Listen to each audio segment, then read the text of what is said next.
I will go to them. I'm on for that, actually.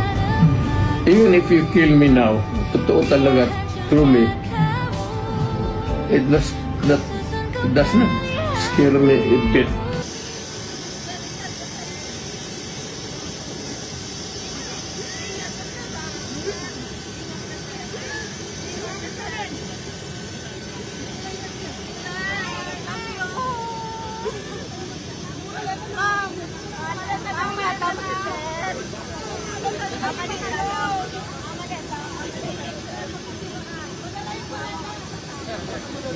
Hindi naman ako magpasalamat, pero